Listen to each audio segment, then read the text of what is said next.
اعوذ باللہ من الشیطان اللعین الرجیم بسم اللہ الرحمن الرحیم قال اللہ تبارک و تعالی فی کتابہ المجید یوم ندعو کل اناس بامامہم۔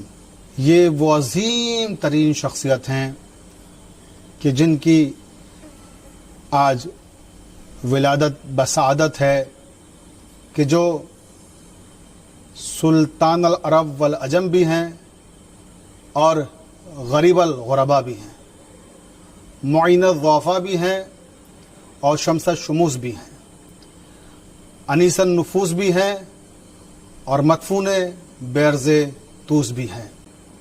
میں حضرت امام علی رضا علیہ السلام کے یوم ولادت پر عباس موسوی چینل کی جانب سے اور اپنی جانب سے تمام مومنین اور مومنات کی خدمت میں ہدیہ تبریک پیش کرتا ہوں، اور اب گفتگو کا آغاز کرتے ہیں۔ امام علی رضا علیہ السلام کی شخصیت کے مختلف پہلو ہیں، مختلف ابعاد و جہات ہیں جن پر گفتگو کی جا سکتی ہے، لیکن ہم اس مختصر سے وقت میں صرف ایک جہت پر گفتگو کریں گے، ایک رخ پر گفتگو کریں گے، اور وہ ہے امام علی رضا علیہ السلام کا ایک مناظرہ جو دربار مامون رشید میں منعقد کیا گیا تھا۔ مناظرے کو منعقد کرنے کا سبب کیا تھا؟ تاریخ نے لکھا ہے کہ مامون رشید امام علی رضا علیہ السلام کی مقبولیت اور شہرت سے عاجز آ گیا تھا اور پریشان تھا کہ ان کی مقبولیت اور شہرت اتنی کیوں بڑھ رہی ہے۔ تو اس نے اپنے وزراء کو جمع کیا اور ان سے مشورہ کیا کہ کوئی ایسا طریقہ بتاؤ کہ جس سے ہم امام علی رضا علیہ السلام کی بڑھتی ہوئی مقبولیت اور شہرت کو روک سکیں۔ تو وزراء نے مشورہ دیا کہ آپ ایسا کریں کہ تمام مذاہب کے علماء کو یکجا کریں اور ان کے ساتھ ان کا مناظرہ رکھیں، اور اگر کسی بھی ایک عالم کا یہ جواب نہیں دے سکیں گے تو پھر آپ کہیے گا کہ یہ کیسے امام ہیں، ان کو فلاں شخص کے سوال کا جواب تک نہیں معلوم ہے۔ تو یہ بات مامون رشید کو پسند آئی اور اس نے اپنے وزراء کے ساتھ، اپنے مصاحبین کے ساتھ یہ منصوبہ بنایا کہ جو بھی علماء مختلف مذاہب کے ہمارے دسترس میں ہیں، ان لوگوں کو بلانا ممکن ہے، ان سب کو بلایا جائے، اور ایک تاریخ معین کر دی گئی، 3 مہینے کا وقت لیا گیا، اور اس درمیان میں تمام اطراف و جوانب خطوط روانہ کیے گئے، قاصد بھیجے گئے اور ایک مناظرے کا اہتمام کیا گیا۔ مختلف مسالک و مذاہب کے علماء کو دربار میں یکجا کر دیا گیا۔ جب وہ وقت آیا کہ جب سارے علماء، سارے افاضل مختلف مذاہب کے مامون رشید کے دربار میں موجود تھے، تو مامون رشید آیا اور اس نے پوچھا کہ تم لوگوں نے مناظرے کی تیاری کر لی ہے؟ تو سارے لوگوں نے کہا یقیناً ہم نے مناظرے کی تیاری کر لی ہے، مگر ہمارے ساتھ ایک پرابلم ہے، ایک مشکل ہے۔ کہ وہ کیا ہے؟ کہ ہم سب کو عربی زبان نہیں آتی ہے، کوئی ہند سے گیا ہے، کوئی ایران سے گیا ہے، کوئی روم سے آیا ہے، الگ الگ ممالک کے لوگ ہیں، ظاہر سی بات ہے سب کو عربی تو نہیں آتی۔ تو سب نے کہا کہ ہمیں عربی نہیں آتی ہے، گفتگو کیسے کریں گے؟ کہ یہ تو بہت اچھی بات ہے کہ آپ لوگوں کو اگر عربی نہیں آتی ہے تو پھر امام کہیں گے کہ مترجم بلایا جائے، ٹرانسلیٹر بلایا جائے، تو پھر ہم کہیں گے کہ آپ تو کہتے ہیں کہ آپ کو ساری زبانیں آتی ہیں، تو آپ کو ٹرانسلیٹر کی کیا ضرورت ہے، آپ کو مترجم کی کیا ضرورت ہے؟ کہ یہ تو ایک اچھی بات ہے اگر آپ کو عربی نہیں آتی ہے۔ یہ کہہ کر اس کے بعد ایک نمائندے کو بھیجا کہ جاؤ تم امام علی رضا کو بلا لاؤ۔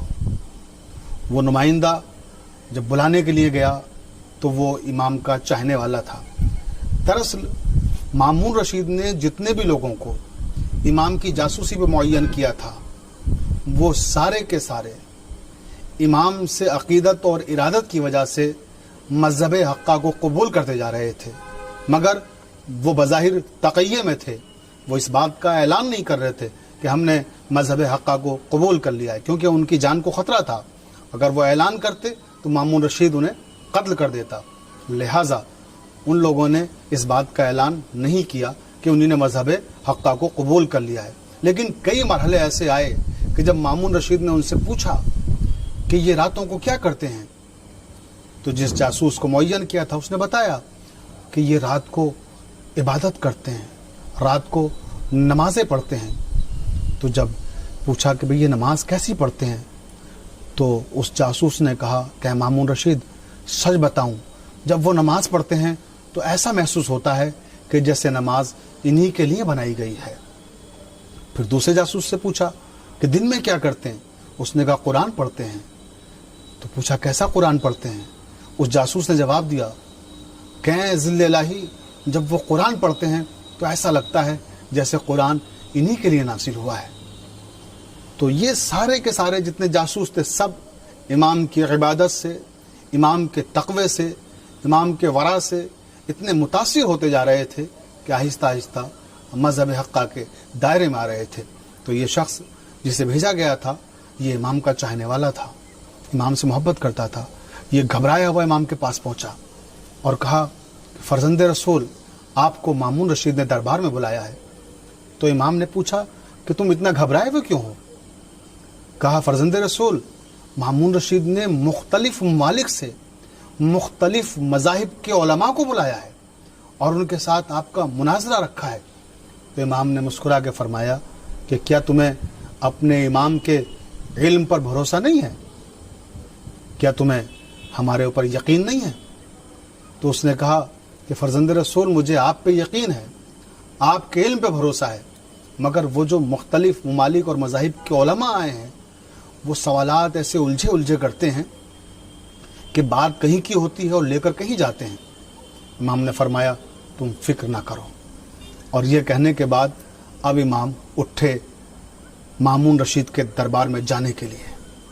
جس وقت اپنے حجرے سے مامون رشید کے دربار میں جانے کے لیے امام چلے تو میرا دل کہتا ہے کہ شان سے چلے ہوں گے کہ اپنے جسم اقدس پر ولایت کی قبا پہنی ہوگی، امامت کی ردا پہنی ہوگی اور عصمت کا امامہ لگایا ہوگا، تولا کی تسبیحات ملی ہوگی، تبرہ کا عصا ساتھ میں لیا ہوگا، اور اس شان سے امام جب دربار میں آئے اور جیسے دربار میں آئے سارے کے سارے علماء اور افاضل امام کی تعظیم کے لیے کھڑے ہو گئے، اور خود مامون رشید بھی نہ چاہتے ہوئے امام کی تعظیم کے لیے کھڑا ہو گیا اور کہا کہ فرزند رسول تشریف لائیے، تخت نشین ہوں۔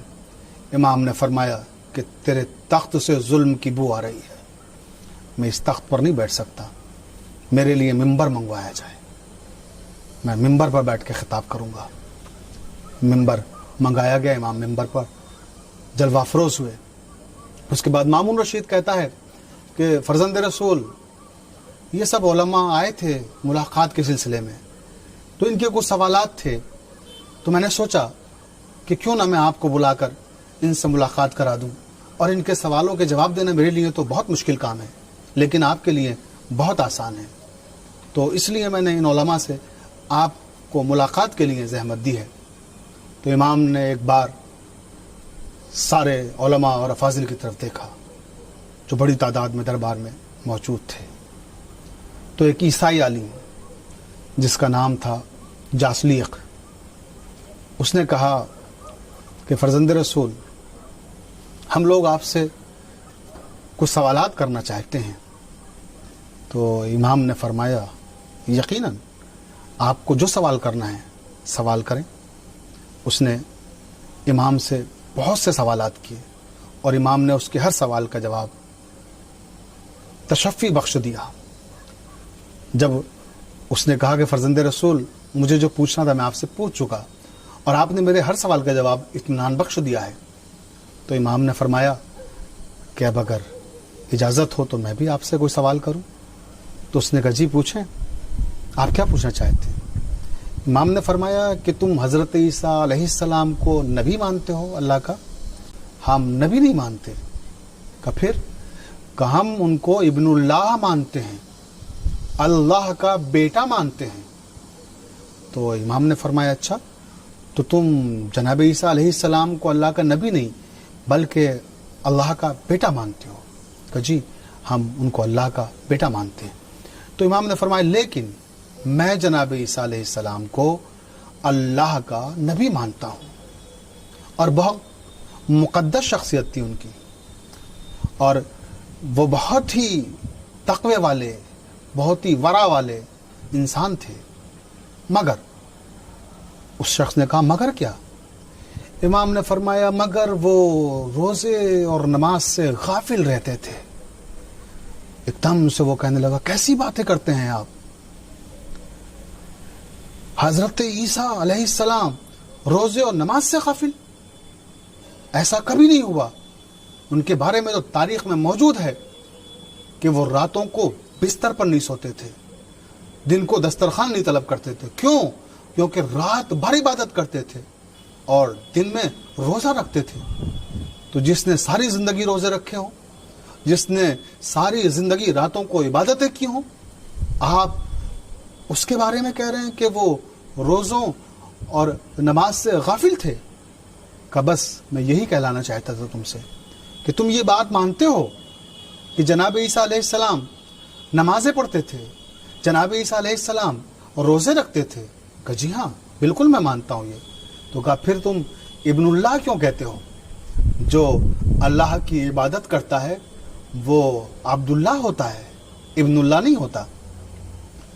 وہ خاموش ہو گیا، کیونکہ قرآن مجید میں ہے کہ انی عبداللہ آتانی الکتابہ وجعلنی نبیا، کہ میں وہ ہوں کہ جو اللہ کا بندہ ہے، جسے اللہ نے نبی بنا کر بھیجا ہے اور جس کو اللہ نے اپنی کتاب عطا کی ہے۔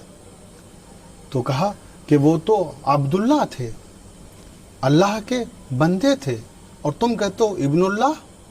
تو بتاؤ جو عبادتیں کرتا ہو، جو نمازیں پڑھتا ہو، جو روزے رکھتا ہو، وہ کس طرح سے ابن اللہ ہو سکتا ہے؟ وہ تو عبداللہ ہوا۔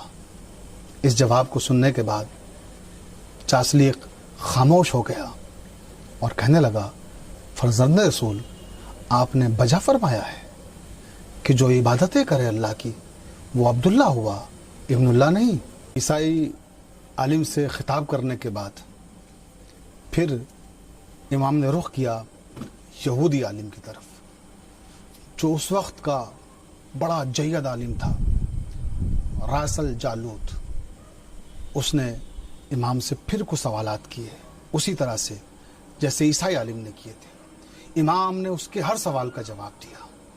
جب امام اس کے ہر سوال کا جواب دے چکے اور اس نے کہا میں آپ کے ہر جواب سے مطمئن ہوں، یہ کہنے کے بعد وہ خاموش ہو گیا۔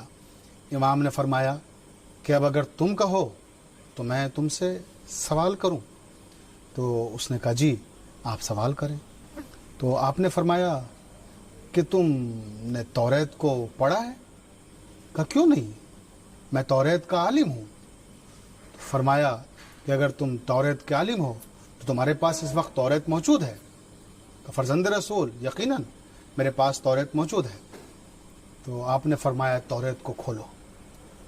اس نے جیسے ہی توریت کو کھولا، کافی فاصلے پر وہ کھڑا ہوا تھا، امام یہاں ممبر پر جلوہ افروز ہیں۔